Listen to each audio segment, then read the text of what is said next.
নমস্কার, আমি সায়নী। আমার চ্যানেল কবিতায় গল্পে সায়নীতে তোমাদের সকলকে স্বাগত জানাই। কেমন আছো তোমরা অবশ্যই কমেন্টসে জানিও। আজ হলো রবিবার, সকাল সকাল রেডি হয়ে ক্লাসে গেছিলাম। ফিরে এসেছি, এই যে দুটো জিনিস কিনে এনেছি। ও না, আরও কয়েকটা জিনিস এনেছি, তবে এই দুটো আজকের জন্য ভীষণ ইম্পর্ট্যান্ট। এরপর মেথির জলটা হাতে নিয়ে বসলাম, কারণ সকাল থেকে একটুও জল খাওয়া হয়নি। আর বসে বসে রোদের মধ্যে ঠাম্মার সাথে গল্প করছিলাম। আর এখন কয়েকটা দিন আমাদের গল্প করার পার্টনার আছে, এই যে দুষ্টু। ও আসে রোজ দিন খোঁজ খবর নেওয়া, এখন বেশ বন্ধু বন্ধু হয়েছি আমরা। আগে আসতো না, একটু ভয় পেত। তারপর এই কাজটা নিজের হাতে তুলে নিলাম। মাছটা ভেজে ওই সর্ষে বাটা, জিরে এইসব দিয়ে একটা ঝাল।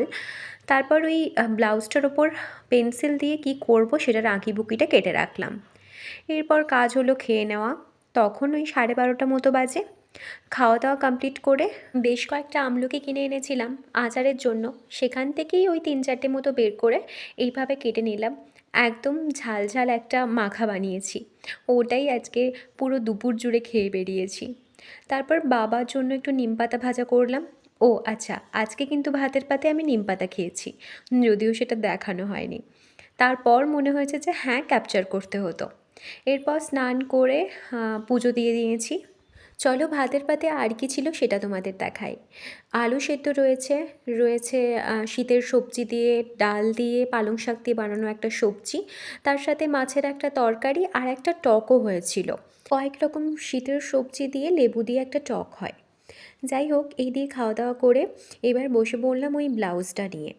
ওটা আমার কালকে একটা প্রোগ্রাম রয়েছে, তো তার জন্য সেরকম জরুরি নয়, তবে ভাবলাম একটু বানানো যাক, তাই বসে পড়েছি বলতে পারো। কাজটা করতে করতেই বাচ্চারা আসা শুরু করলো, কারণ বিকেলের ক্লাসের সময় হয়ে গিয়েছিল। আর এদিকে আজকে শুধুমাত্র ওই ছোটো খুদে 3টে এসেছে।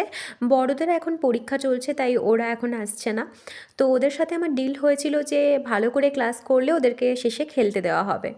তো এই ছিল আমার রবিবারের দিন। চলো এবার একটু রিহার্সালে বসতে হবে, কালকে কিন্তু প্রোগ্রাম রয়েছে।